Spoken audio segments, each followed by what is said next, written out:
Hello everybody. Today we will start our lesson Newton's first law, first part. In this part, we'll talk about Newton's first law.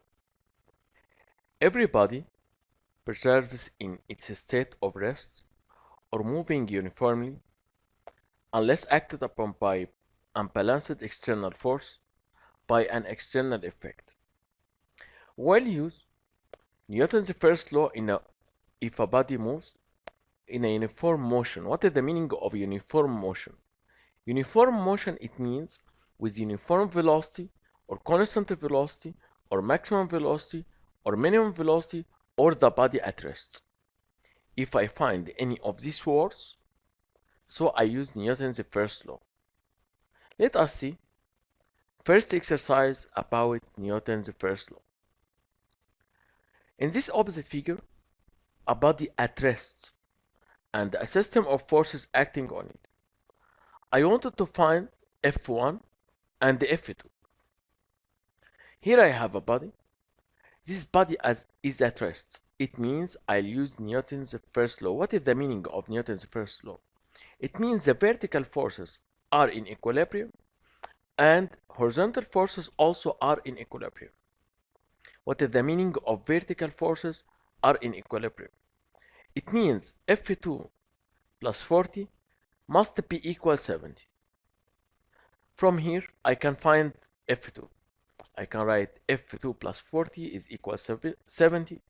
From here, I move 40 to the other side, so F2 is equal 30 Newton. And also the horizontal forces are in equilibrium. It means F2 plus 20 is equal to F1. So I can write F1 is equal 20 plus F2, and I know that the value of F2 is equal 30. I can make substitution here. It will be 20 plus 30, then F1 is equal 50 Newton. If we will go to another exercise, the opposite figure shows a body at rest. It means I'll use the Newton's first law and a system of forces acting on it. And the F1, find the F1 and the F2. Here I have the body is at rest. It means the vertical forces are in equilibrium. So F1 is equal 30 plus 50. I can write F1 equal 30 plus 50, which is equal 80 Newton. And also the horizontal forces are in equilibrium. It means F2 plus 90 is equal 150. From here, F2 plus 90 equals 150. I move 90 to the other side. So F2 is equal 150 minus 90, which is equal 60 Newton. The third problem, I have in this figure a body moving horizontally in the direction shown with a uniform velocity of magnitude 8 meters per second. Here I have uniform velocity. I said before, if I have any uniform motion, it means I'll use the Newton's first law.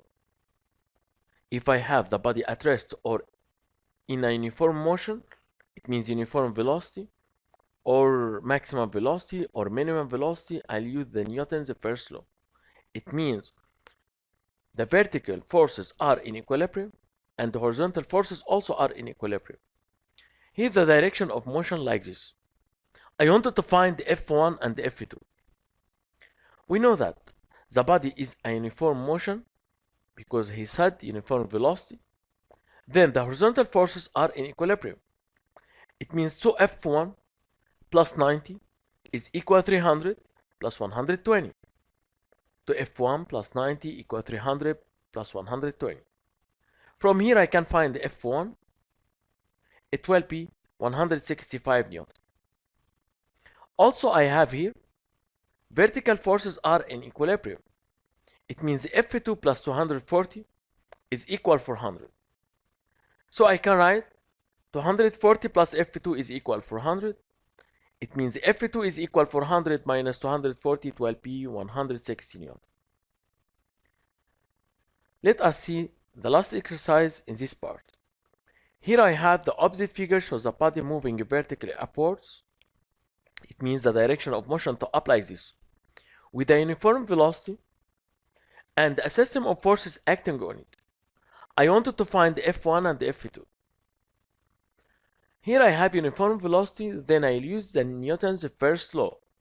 It means the vertical forces are in equilibrium and horizontal forces also are in equilibrium. It means F2 plus 450 is equal 800, like this. F2 plus 450 is equal 800. I can move 450 to the other side. So F2 is equal 800 minus 450, 12p 350 Newton. And also we know that the horizontal forces are in equilibrium. It means 3F1 plus 40 is equal 310. I can move 40 to the other side, so 3F1 is equal to 170. From here, divided by 3, so F1 is equal 90 Newton. Thank you for watching. Meet you in the next part of this lesson. Goodbye.